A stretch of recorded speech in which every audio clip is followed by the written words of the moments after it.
দেশের সজীব অঙ্গনে তারকাদের একের পর এক বাধার মুখে ওদিকে পড়তে হয়েছে। চট্টগ্রাম মেহজাবিন চৌধুরী ও টাঙ্গাইলের পরীমনির পর ওদিকে রাজধানীতে তোপের মুখে পড়েন অপু বিশ্বাস।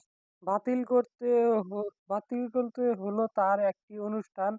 সম্প্রতি ঢাকার কামরাঙ্গীরচরে সোনা থালা নামে একটি রেস্তোরাঁ উদ্বোধনের প্রধান অতিথি হিসাবে থাকার কথা ছিল জনপ্রিয় অভিনেত্রী অপু বিশ্বাস। তবে স্থানীয় মুন্সি ও বিশিষ্ট থেকে জানতে পেরে সংগঠিত হয়ে কামারচর থানায় গিয়ে অভিযোগ জানান।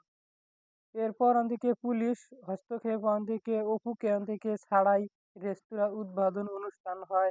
বিষয়টি নিশ্চিত করেছেন কামারচর থানা পুলিশ ও পরিদর্শক শেখ লুৎফর রহমান।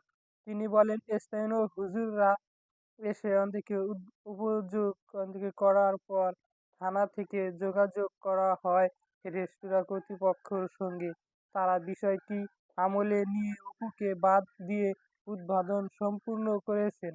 অন্যদিকে থানায় অভিযোগ দেওয়ার পর উপস্থিত মুসল্লিদের কয়েকজন একটি ভিডিও প্রকাশ করে সেখানে একজন বলেন, অপু বিশ্বাসকে এনে উদ্বোধন করার উদ্যোগ নিয়েছে।